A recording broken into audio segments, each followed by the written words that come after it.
अजमेर कस्बे में जो घटना हुई है, हम सबको उस घटना के बारे में जानकारी है। ऐसी ही घटना आज से 30 वर्ष पूर्व अजमेर में हुई थी और उस अजमेर के जो दोषी थे वो आज बाहर खुले घूम रहे हैं। इसी कारण उन अपराधियों ने वैसी की वैसी दूसरी घटना करने का साहस हुआ।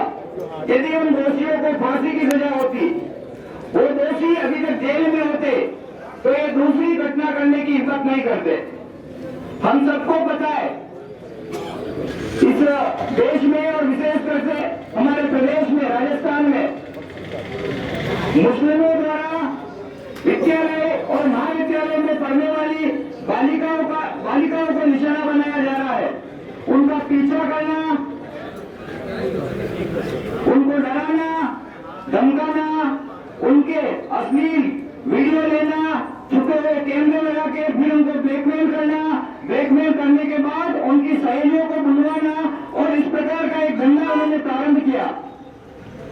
ऐसी घटनाएं हो जाती है और घटना होने के बाद 2 महीने, 3 महीने, 4 महीने तक जब ये समाज के सामने नहीं आती, पीड़ित परिवार खुलकर बाहर नहीं आता, पीड़ित परिवार खुलकर जब तक शिकायत नहीं करता तब तक प्रशासन सोया रहता है। क्या प्रशासन की जो इंटेलिजेंस लगी हुई है, क्या उनको इसकी जानकारी नहीं रहती? और यदि नहीं रहती तो ये उनकी बहुत बड़ी चूक है सरकार और प्रशासन की। क्योंकि हम सबको पता है इस प्रकार की जब भी राजस्थान में घटनाएं हुई या हमारे राजसमंद में कोई घटना हुई तो किसी कॉलेज की बालिका या विद्यालय में पढ़ने वाली बालिका को निशाना बनाया गया और उसका टारगेट स्थल था या तो विद्यालय बाहर, कोचिंग सेंटर बाहर या टेम्पो में आते जाते वक्त। हम सबको पता है, समाज को पता है, फिर भी प्रशासन इस बात का इंतजार करता है कि पीड़ित परिवार आए और शिकायत दर्ज करवाए। यदि पीड़ित परिवार को ही सब कुछ करना है तो फिर इतनी बड़ी लड़ाई में इतनी बड़ी पुलिस की क्या आवश्यकता? क्या इस प्रकार के जुलूस निकलने उनकी सुरक्षा के लिए पुलिस है? क्या नेताओं के घरों के बाहर चौकीदारी करने के लिए पुलिस है? क्या कुछ समाज के विशेष लोग हैं उनको नेतृत्व देने के लिए उनकी सुरक्षा के लिए पुलिस है? ये पुलिस समाज की सुरक्षा के लिए हमारे टैक्स से भरती है पुलिस, लेकिन एक भी ऐसी घटना ध्यान में नहीं आती है जब पुलिस ने त्वरित कार्रवाई करके ऐसे किसी घटनाक्रम को, ऐसे किसी अपराध को उजागर किया हो। और हर घटना के बाद जब समाज आंदोलित होता है तब जाकर पुलिस कार्रवाई करती है। क्या जो पुलिस में अधिकारी बैठे हुए हैं, क्या पुलिस के सिपाही है, क्या उनके घर में बेटियां नहीं है? क्या उनको नहीं लगता है कि जैसे मेरी बेटी की सुरक्षा होनी चाहिए वैसे समाज की हर बेटी की सुरक्षा होनी चाहिए? क्या हर बार समाज को इस रूप में सड़क पर उतरकर विरोध करना पड़ेगा, उसी के बाद कार्रवाई होगी?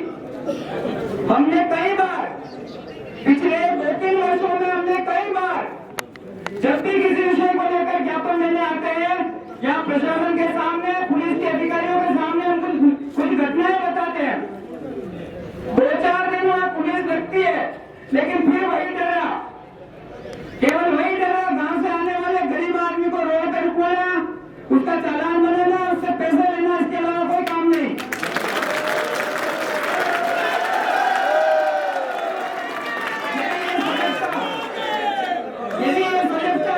स्कूल की बच्चियां जब स्कूल से निकलती है तब वो मोटरसाइकिल लेकर निकलता है, ओरल लगाते हुए लड़का, उसको पकड़ने में, उसका चालान बनाने में, उसको दंडित करने में यदि पुलिस लगाती तो शायद ऐसी घटनाएं बंद हो जाती।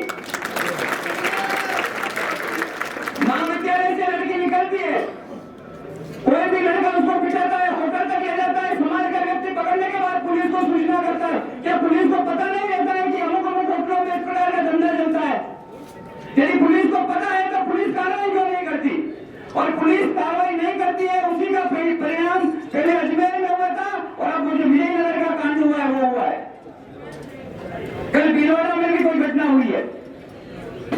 फिर यदि समाज कानून अपने हाथ में लेगा तो सारी व्यवस्थाएं ध्वस्त होगी।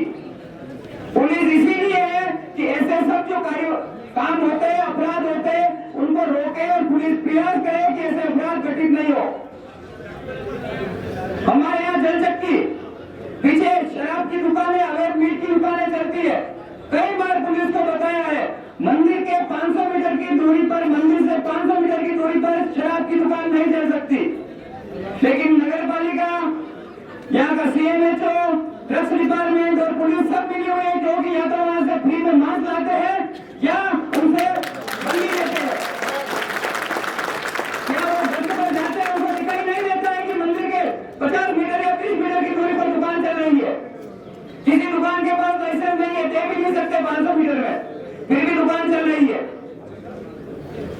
हम गाजियाबाद जाते हैं बजरंग चौराहे से, और वो जो कब्रिस्तान के बाहर एक दरगाह बनी हुई है, मैं जब स्कूल में पढ़ता था शायद वो 500-700 वर्ग फीट के एरिया में बनी हुई थी। आज उस पूरे एरिया को कवर कर लिया। क्या नगर पालिका को दिखता नहीं है? क्या पुलिस के जो अधिकारी है वहां से गश्त में जाते हैं, उनको दिखाई नहीं देता इस प्रकार का अतिक्रमण हो रहा? क्या प्रशासन के जो अधिकारी है उनको दिखाई नहीं देता वो अतिक्रमण? क्या समाज आकर कहेगा ऐसा अतिक्रमण हुआ है, उस अतिक्रमण को हटाए, तभी प्रशासन कार्रवाई करेगा? ये जो चलन चल पड़ा है उसी का परिणाम होता है, इस प्रकार की घटनाएं होती है और इस प्रकार के अपराधियों के हौसले बुलंद होते हैं।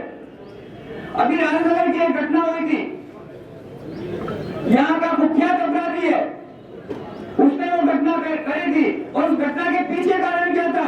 ये जो मेहंदी बनाने की प्रवृत्ति है, ये मेहंदी बनाने की प्रवृत्ति के कारण से हिंदू घरों में मुस्लिम लड़कियां आती है, मुस्लिम लड़के आते हैं और हिंदू लड़कियों को शिकार बनाते हैं। क्या पुलिस ने उसके बाद कोई कार्रवाई की ऐसे गिरोह पर? क्या कोई घटना होगी और उसके बाद हम शिकायत करेंगे, उसी के बाद पुलिस कार्रवाई करेगी?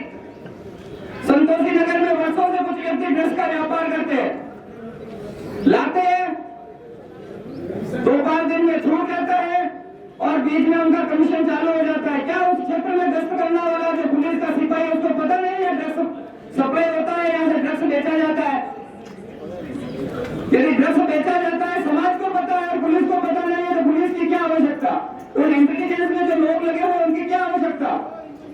ये जो चलन चल पड़ा है उसी का आज ये परिणाम हुआ है कि ऐसे अपराधी तत्वों के हौसले बुलंद है और किसी भी लड़की को, किसी भी महिला को शिकार बनाते हैं। आज हम इसीलिए आए कि हम प्रशासन को बताए कि इस प्रकार की जो घटनाएं हो रही है, हमारे शिकायत करने का इंतजार मत करिए। यदि कोई हिंदू लड़का भी ऐसा काम करता है, किसी लड़की को छेड़ता है, किसी लड़की का पीछा करता है, अश्लील ठोक्तियां करता है, उस पर भी कार्रवाई करिए। हम नहीं कहते, हम उसके साथ नहीं खड़े होंगे, उसके 4 जूते अतिरिक्त लगाइए, हम उसका साथ नहीं देंगे। लेकिन जो अपराध करता है, इस प्रकार की घटनाएं करता है, इस प्रकार के संगठित गिरोह में जो शामिल है, उन सब लोगों की पहचान होनी चाहिए, उन सब लोगों के खिलाफ कार्रवाई होनी चाहिए, ऐसी हमारी मांग है। विजयनगर में जो घटना हुई है उस घटना को हमको समझने की आवश्यकता है। जो स्कूल में पढ़ाने वाले हैं, जिनके बच्चे या बच्चियां स्कूल में पढ़ते हैं, उनको विशेष ध्यान रखने की आवश्यकता है। वहां एक लड़की के माध्यम से 10 से 15 लड़कियों को शिकार बनाया गया। एक लड़की को मजबूर कर दूसरी उसकी सहेली को बुलाया गया और किसी दूसरे लड़के से दोस्ती करवाई गई। सारे ऐसे जो लड़के थे वो मुस्लिम समाज के हैं और सारी लड़कियां जो सब नाबालिग है सब हिंदू समाज की है। यदि ये षड्यंत्र नहीं होता, यदि केवल यह प्रेम प्रसंग होता, तो ये संभव है क्या सारी लड़कियां हिंदू और सारे लड़के मुसलमान हो? ये षड्यंत्र है, इसके पीछे बाहर से फंडिंग आती है, इनके एनजीओ के लिए काम करते हैं, मूल्य मौलवी इनको प्रशिक्षण देते हैं और उसी प्रशिक्षण का परिणाम है कि ऐसी लड़कियों को शिकार बनाया जाता है।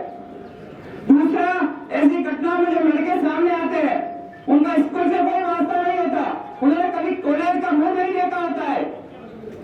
गैरेज पर काम करने वाले, पंचर की दुकान चलाने वाले लाखों रुपए की बाइक लेके घूमते हैं। कभी प्रशासन ने पता किया इनके पास ये बाइक कहां से आई, किसने फंडिंग की? महंगे महंगे मोबाइल लेके घूमते हैं, किसने फंडिंग की? ये नहीं करने का यह परिणाम हुआ। ऐसे सब लोगों के हौसले बुलंद हुए और हमारी बहन बेटियों को इसका शिकार बनाया गया।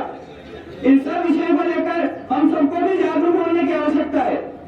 यदि प्रशासन कार्रवाई नहीं करता है तो हम हाथ पे हाथ धरे हुए नहीं बैठे रह सकते। यदि हमारे सामने कोई घटना होती है तो हम केवल इसका इंतजार नहीं करेंगे, 2 घंटे बाद पुलिस आएगी और रोकेगी। प्रत्येक अपराध को रोकने की जिम्मेदारी हमारी भी है।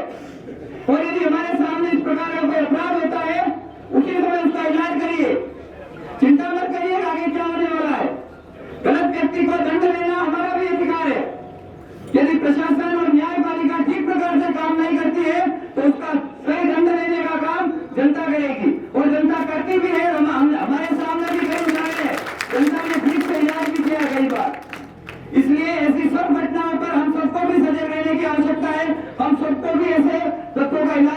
आवश्यकता है।